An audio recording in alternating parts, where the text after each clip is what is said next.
Isipin ito, tatlong magkakaibang henerasyon, tatlong magkakaibang panahon ng buhay, tatlong magkakaibang hanay ng payo sa pananalapi.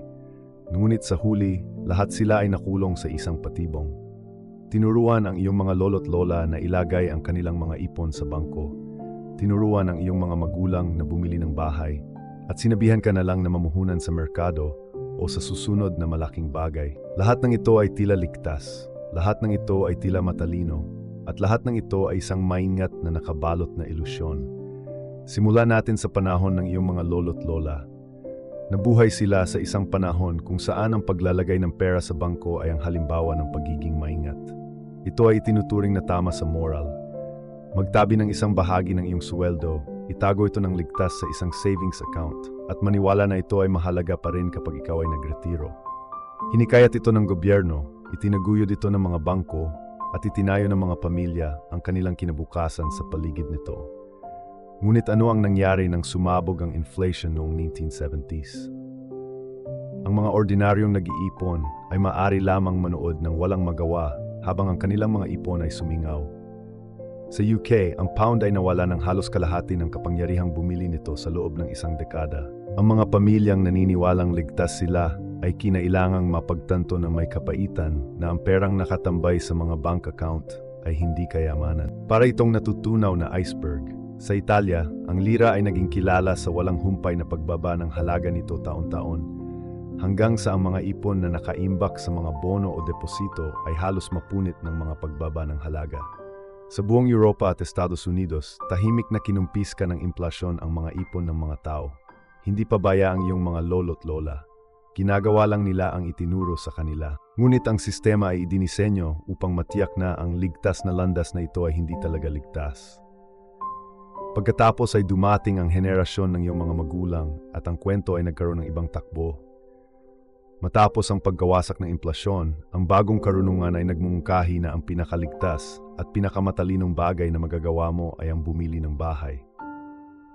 Sinasabing ang real estate ay hindi kailanman nawawalan ng halaga. Sinasabihan sila na ang mga presyo ng bahay ay palaging tumataas.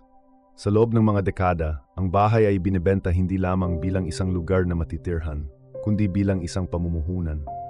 Ang problema ay ang isang pangunahing tirahan ay hindi isang asset sa diwa ng paglikha ng kayamanan. Hindi ito nakakabuo ng kita. Nauubos nito ang pera bawat buwan sa pamamagitan ng mga bayad sa mortgage, buwis, maintenance at mga upgrade.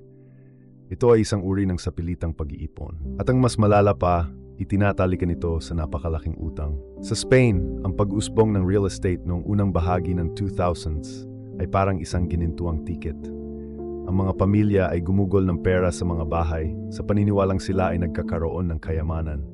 Pagkatapos ay tumama ang krisis noong 2008. Milyon-milyong bahay ang bumagsak ang halaga na nag-iwan sa maraming pamilya na may utang na higit pa sa halaga ng kanilang mga bahay. Sa Ireland, ang merkado ng ari-arian ay bumagsak ng husto kaya ang buong mga residential area ay inabandona at iniwang disyerto. Kahit sa UK, ang mga pamilyang bumili ng mga bahay sa kasagsagan ng 2007 ay kinailangang maghintay ng mahigit isang dekada para lamang makabawi. Hindi rin pabaya ang iyong mga magulang. Sinunod nila ang mga patakaran ng laro. Ginawa nila ng eksakto ang ipinangako na magbibigay ng seguridad. At tulad ng iyong mga lolo't lola, huli na nilang napagtanto na ang mga patakarang iyon ay idinisenyo upang panatilihin silang nakakulong. Kumusta ka naman? Nagbago na naman ang payo. Hindi ka sinasabihang mag-ipon sa bangko. Hindi ka sinasabihang bumili na lang ng bahay at maghintay. Sa halip, ang mensahe ay huwag mag-ipon, mag-invest. Pumasok sa merkado. Palaging tumataas ang merkado. Pero totoo ba talaga iyon? Ngayon naman ang panahon ng iyong henerasyon. Tinuruan ka na walang saysay ang pag-iipon dahil mababa ang interest rates, sinisira ng inflation ang pera, at hindi maasahan ang mga bangko. Ang bagong doktrina ay ang mamuhunan sa mga stock, pondo, cryptocurrency at anumang mukhang susunod na malaking oportunidad. Sumisigaw ang social media. Huwag mong hayaang nakatiwangwang ang pera mo. Gawin mo itong kapaki-pakinabang. Kaya naman lahat ay nagmamadaling pumasok. Ang ilan ay naglalagay ng kanilang ipon sa mga meme stock, hinahabol ang mabilis na kita. Ang ilan ay tumataya sa mga cryptocurrency, naniniwalang ang mga digital na pera ang kinabukasan ng pera. Ang iba naman ay sumisid sa mga NFT, kumbinsido na ang digital art ay isang minsanang pamumuhunan. At habang ang isang maliit na grupo ng maunang gumamit ay yumaman, ang karamihan ay hindi. Ginawa ng karamihan ang eksaktong ginawa ng kanilang mga lolo't lola at magulang. Pumasok sila sa isang laro kung saan alam ng mga negosyante kung paano manalo. Pinatutunayan ito ng mga numero. Sa pagbagsak ng cryptocurrency noong 2022, mahigit 2 trilyong halaga ng mga asset na papel ang nabura sa loob lamang ng ilang buwan. Milyon-milyong maliliit na retail investor na nag-aakalang bumubuo sila ng kalayaan sa pananalapi ang nakakita ng pagbawas ng kanilang mga portfolio sa kalahati o mas malala pa.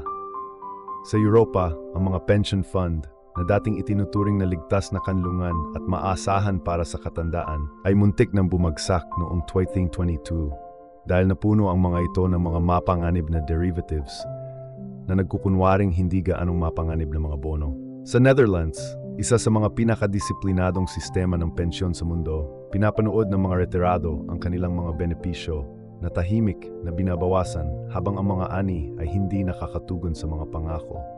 Sa buong mundo, inuulit ng mga batang mamumuhunan ang parehong pattern tulad ng mga nakaraang henerasyon. Sinusunod nila ang mga patakaran ng kanilang panahon at ang sistema ay nagbabago ng kurso sa ilalim mismo ng kanilang mga paa.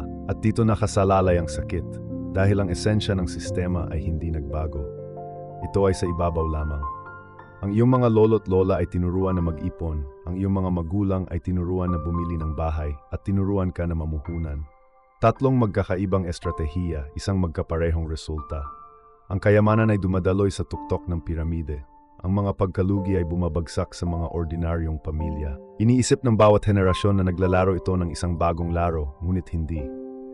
Ito ay ang parehong script na muling isinasadula gamit ang mga bagong aktor. Tingnan ang pangunahing mekanismo sa ilalim, ang implasyon ng unang bitag.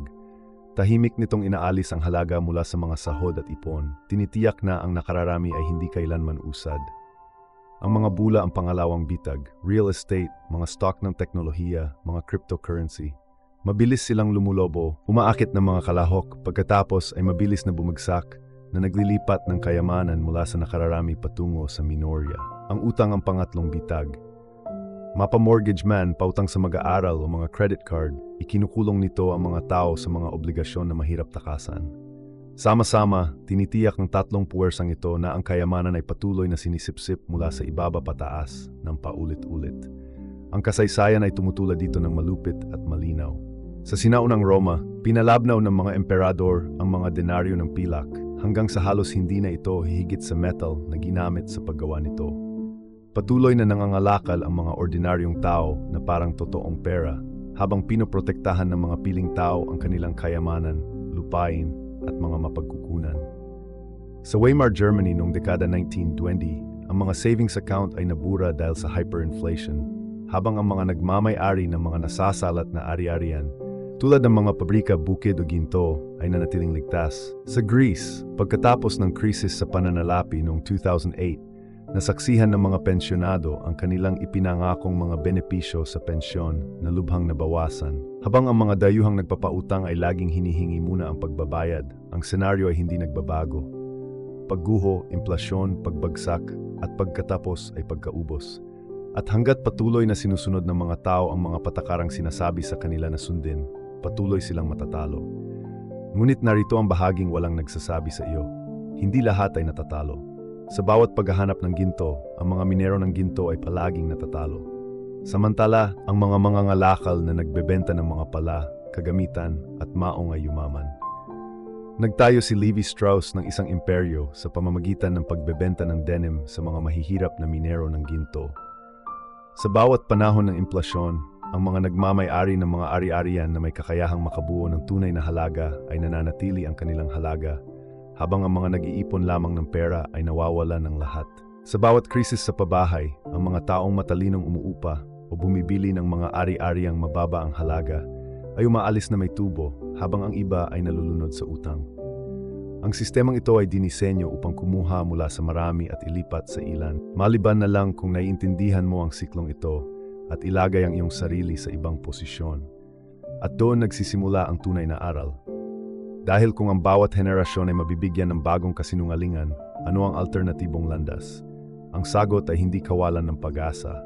Ito ay ang paghinto sa mga patibong at pagsisimulang mag-isip tulad ng mga talagang umangat sa tuktok. Noong panahon ng Gold Rush, nalugi ang mga minero ng ginto. Ngunit sina Levi Strauss, ang nagtitinda ng maong, at Samuel Brandon, ang nagtitinda ng pala, ay yumaman. Noong panahon ng Romanong pagpapababa ng halaga ng pera, ang mga mamamayang nag-iimbak ng mga barya ay nalugi. Ang mga may-ari ng lupa at mga ngalakal na kumokontrol sa mga produktibong mapagkukunan ay umunlad. Noong Great Depression, maraming stockholder ang nasira. Ngunit ang mga nagmamay-ari ng mga negosyong nagbibigay ng mahalagang produkto at serbisyo tulad ng mga utility, pagkain at transportasyon ay kadalasang lumilitaw na mas malakas. Malinaw ang padron, ang karamihan ay humahabol sa mga pangako ng madaling seguridad. Ang minorya ay nagtatayo sa paligid ng mga tunay at pangmatagalang halaga. Nangangahulugan ito ng pag-iisip muli sa tinatawag mong mga asset. Ang isang bahay na matitirhan ay hindi isang asset kung hindi ito nakakabuo ng kita. Ang isang savings account ay hindi yaman kung tahimik itong sinisira ng inflation araw-araw. Ang isang retirement fund ay hindi garantiya kung ito ay nakatali sa mga espekulatibong sugal na hindi mo kontrolado. Ang tunay na kayamanan ay nakasalalay sa mga bagay na nagtataglay o lumilikha ng halaga sa paglipas ng panahon, sa mga kasanayang hindi mababawasan ng inflation, sa mga negosyong nagbibigay ng mahahalagang pangangailangan, sa mga produktibong asset na maaring makabuo ng cash flow kahit na sa panahon ng resesyon. Hindi sila magarbo, hindi sila ipinagmamalaki. Ngunit iyan ang linya sa pagitan ng minero na nawawala ng lahat at ng negosyanteng nagtitinda ng pala na yumayaman sa paglipas ng mga henerasyon. Kaya balikan natin ang kwento ng tatlong henerasyon. Nawala ng pera ang iyong mga lolo't lola dahil sa inflation, dahil naniniwala sila sa mga savings account. Nawala ng pera ang iyong mga magulang dahil sa housing bubble, dahil tinuruan sila na ang isang guwangth. Ang bahay ay isang pamumuhunan. Ang iyong henerasyon ay nanganganib na mawala ng pera dahil sa haka-haka, dahil ang merkado at mga cryptocurrency ay tinuturing na garantisadong pataas na mga escalator. Ngunit hindi maiwasan ang mga iyon. Ang pagkakamali ay hindi lamang sa pagsunod sa masamang payo. Ang pagkakamali ay sa pag-aakalang ang sistemang ito ay idinisenyo para sa iyo upang manalo. Hindi. At ang pagkaunawang iyon ay nagpapalaya, dahil kapag nakita mo ang ilusyon, maaari mong ihinto ang paglalaro ng maling laro. Hindi eksaktong naulit ang kasaysayan, ngunit tinitiyak ng sistemang pinansyal na ang mga pagkakamali ay maulit. At kung hindi mo magpasyang basagin ang siklong iyon, ipapasa mo ang parehong mga ilusyon sa iyong mga anak. Ngunit kung matututo kang bumuo ng tunay na kayamanan sa mga asset na may pangmatagalang halaga, mga bagay na umaasa sa iba, makakalabas ka sa bitag. Hindi ka napanggatong para sa kapalaran ng ibang tao. Nagsisimula kang magsulat ng sarili mong mga patakaran ng laro.